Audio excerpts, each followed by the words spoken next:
Radhe Radhe friends, welcome to my YouTube channel best knowledge. First of all please don't forget to like and comment my video. आज हम पढ़ेंगे BSc first semester में maths की second book integral calculus का chapter number 8 multiple product का second lecture.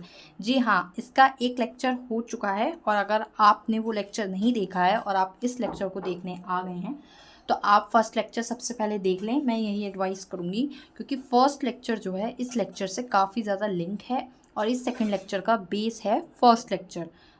First lecture जो है इस सेकंड लेक्चर से काफ़ी ज़्यादा कनेक्ट करता है।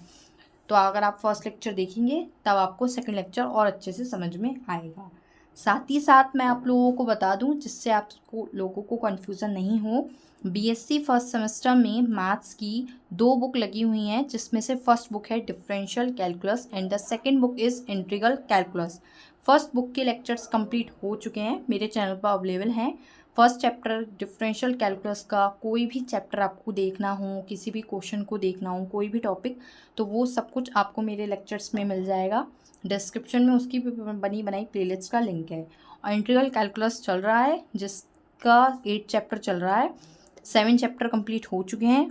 इनके प्रीवियस के लेक्चर्स देखने हैं तो डिस्क्रिप्शन में उसकी भी बनी बनाई प्लेलिस्ट का लिंक है।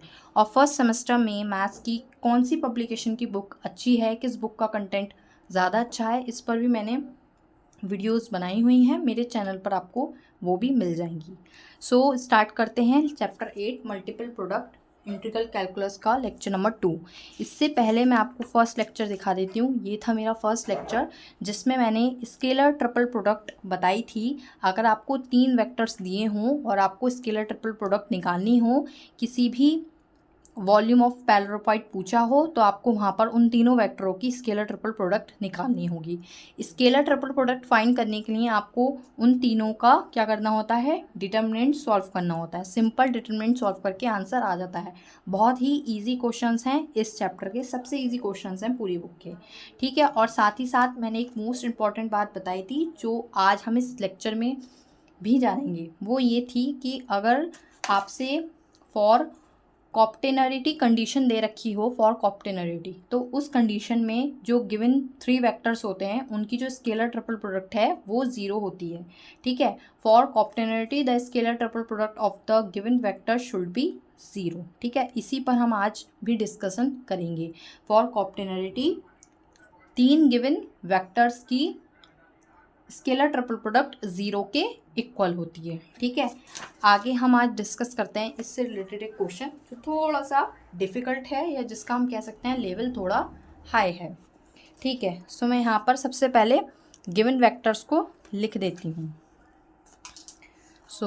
गिवन वेक्टर इज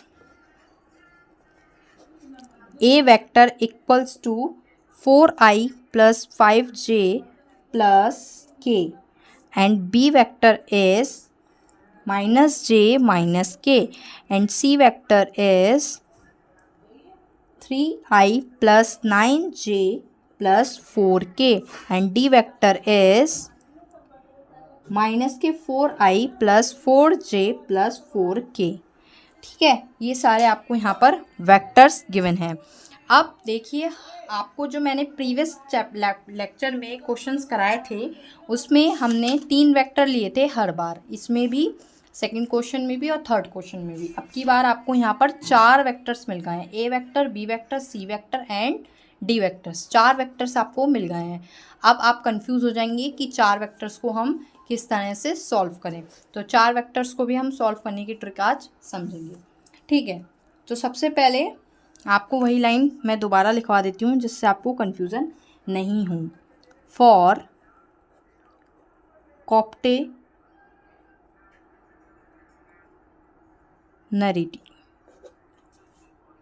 इसको हम कोप्लेनरिटी भी बोलते हैं। कोप्लेनर होने का मतलब है स्केलर ट्रिपल प्रोडक्ट आपकी 0 आएगी।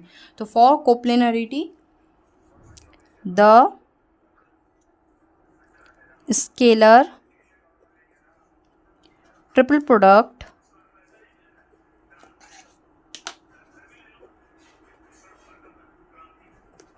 for coplanarity the scalar triple product of 3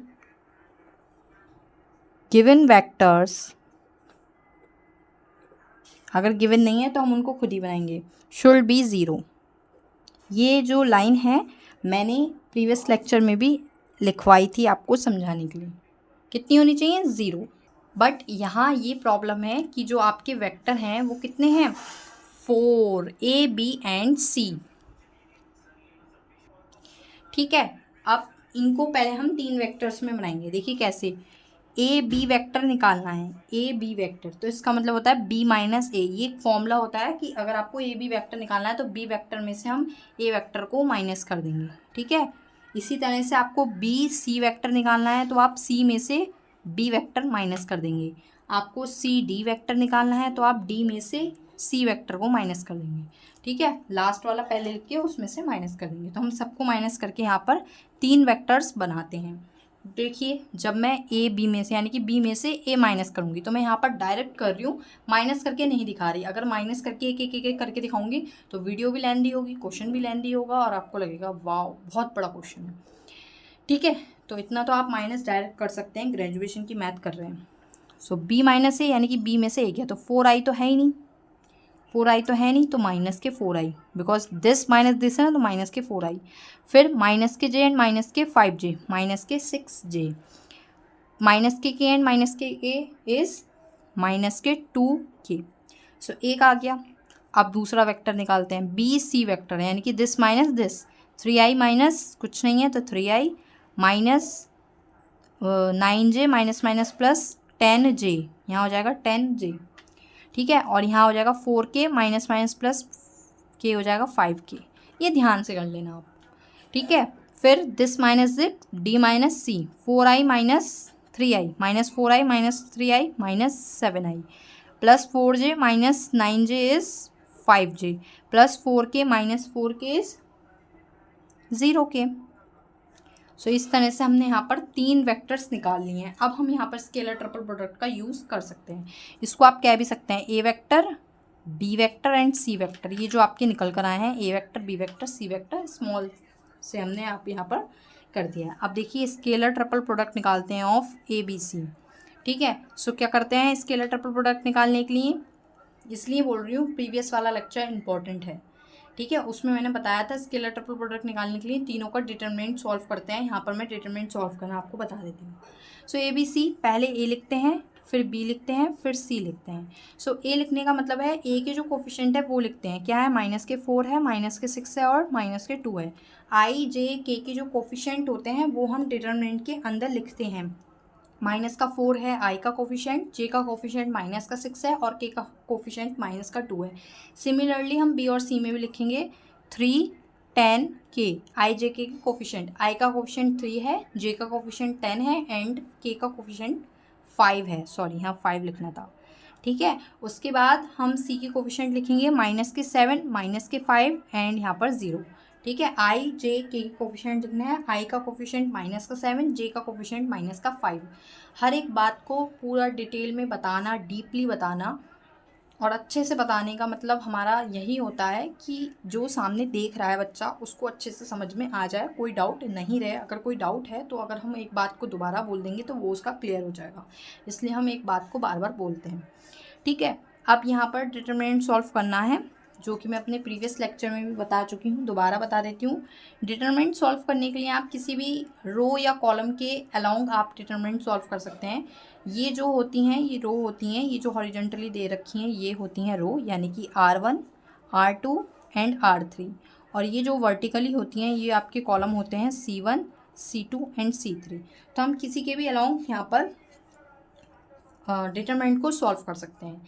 अच्छा, डिटरमिनेंट को सॉल्व करना इजी बनाने के लिए मैंने ये बताया था, अगर आपको किसी भी कॉलम या रो में 0 दिख रहा है तो हम वही वाली पिक कर लेते हैं, बिकॉज उसमें एक टर्म 0 हो जाएगा, आप मल्टीप्लाई करने से, कैलकुलेशन करने से बच जाएंगे। तो देखिए यहाँ पर कॉलम 3 में मुझे 0 दिख रहा है, इसलिए मैं कॉलम 3 के अलोंग डिटरमिनेंट ओपन करूँगी। और साथ ही साथ ये भी बता देती हूँ, अगर 0 नहीं दिख रहा है तो आप ऐसे रो या कॉलम को लीजिए जिसमें 1 1 हो, 1 बन रहा हो, या फिर छोटे नंबर हो, इजी नंबर हो, जिसकी मल्टीप्लाई और टेबल आपको पढ़ना इजी हो। ठीक है, और कुछ नहीं है। तो मैं यहाँ पर कॉलम 3 के अलोंग कर रही हूँ, तो जिसके अलोंग करते हैं उसका फर्स्ट एलिमेंट लिया मैंने -2, फिर जिसको लेते हैं उसके अलॉन्ग ही कॉलम और रो को हाइड कर देते हैं। सो मैंने यहाँ पर ये वाला एलिमेंट लिया है, तो इसके सामने वाली रो और सामने वाले कॉलम को हम हाइड कर देंगे। जो एलिमेंट्स बचते हैं, जो नंबर्स बचते हैं, उनकी हम मल्टीप्लाई करते हैं, क्रॉस मल्टीप्लाई। तो 3 5 ज़ा 15, माइनस के बीच में साइन आता है माइनस का, 7 10 ज़ा 70, माइनस के, बट बीच में साइन माइनस का ऑलरेडी, तो ये हो गया प्लस का। ठीक है, अब बीच में हम साइन लगाते हैं माइनस का, ये भी बता चुकी हूँ। फिर हम सेकेंड एलिमेंट उठाते हैं 5, फिर उसके सामने वाली रो और सामने वाली कॉलम हाइड कर देते हैं। सेकंड रो हाइड होगी, कॉलम थर्ड हाइड होगी, तो यहाँ आपस में मल्टीप्लाई होगी क्रॉस। 4 5 ज़ा 20, माइनस माइनस प्लस, एंड 7 6 ज़ा 42, माइनस माइनस प्लस, बीच में साइन माइनस का आता है तो यहाँ रहेगा माइनस। ठीक है, उसके बाद आपकी यहाँ पर थर्ड रो बची है, यहाँ पर प्लस के 0 लिख दीजिए, क्योंकि 0 है, ये हाइट, फिर मैं इनकी क्रॉस मल्टीप्लाई लिखूंगी। बाहर तो ब्रैकेट में 0 है ना, बाहर 0 है, तो सारा टर्म 0 से मल्टीप्लाई करके 0 ही हो जाएगा, तो यहाँ पर आपको लिखने की ज़रूरत नहीं है। तो देखिए यहाँ ये वाली कॉलम लेने से फ़ायदा ये हुआ कि आपका जो थर्ड वाला टर्म था आपको यहाँ पर कैलकुलेट करना ही नहीं पड़ा कि छुपाएंगे, क्रॉस मल्टीप्लाई करेंगे, ऐड सब्ट्रैक्ट करेंगे, करना ही नहीं पड़ा, क्योंकि यहाँ पर बाहर क्या है 0, तो सारा टर्म क्या हो जाएगा 0, तो यहाँ पर आपको एज इट इज़ लिख देना है 0। ठीक है, और कैलकुलेट भी करेंगे तो आंसर 0 ही आएगा। करके देख लीजिए अगर डाउट हो रहा हो तो। अब इसको सॉल्व करते हैं। सबसे पहले हम ब्रैकेट सॉल्व करते हैं, यही मैथ्स का रूल है, तो ब्रैकेट सॉल्व करते हैं। 70 minus 15 is 55, and minus 5, 42 minus 20 is 22, but minus का 42 है, तो यहाँ पर माइनस का साइन आ गया। अब इसको ईजिली कैलकुलेट करते हैं। इसको कैलकुलेट करेंगे तो यहाँ जाएगा 110 माइनस का, और यहाँ पर आ जाएगा 5 2 ज़ा 10, 5 2 ज़ा 10, अगेन 110 प्लस का। सो यहाँ कैंसिल आउट करके आ गया 0। तो देखिए यही बोल रहे थे, फॉर कोप्लैरिटी कंडीशन के लिए scalar triple product 3 given vector की शुड भी 0 आनी चाहिए, वो आ गई है। सो आई होप आपको क्लियर हो गया होगा। कोई डाउट रहा हो तो कमेंट बॉक्स में ज़रूर कीजिएगा, मेरे से क्वेश्चन, मैं वो डाउट क्लियर कर दूँगी। और बस बाकी मैं सोच रही हूँ, आज के लेक्चर में हमने स्केलर ट्रिपल प्रोडक्ट पढ़ी है, इसके प्रीवियस लेक्चर में भी हमने स्केलर ट्रिपल प्रोडक्ट पढ़ी थी। सो वेक्टर ट्रिपल प्रोडक्ट अब आगे का टॉपिक है, जो हम अपने नेक्स्ट लेक्चर में करेंगे, क्योंकि न्यू लेक्चर में न्यू टॉपिक पढ़ने का अलग ही मज़ा होता है। सो मैं इसका जो नेक्स्ट लेक्चर लाऊंगी, इट मीन्स थर्ड लेक्चर, उसमें हम वेक्टर ट्रिपल प्रोडक्ट पढ़ेंगे। उसके 3 फॉर्मूले हैं, वो मैं आपको बता दूंगी स्टार्टिंग में ही। डिडक्टिव मेथड का मैं यूज़ करती हूँ most of. So I hope friends आपको क्लियर हो गया होगा। Thank you friends for watching my video. Please share, like and comment more. Radhe Radhe friends.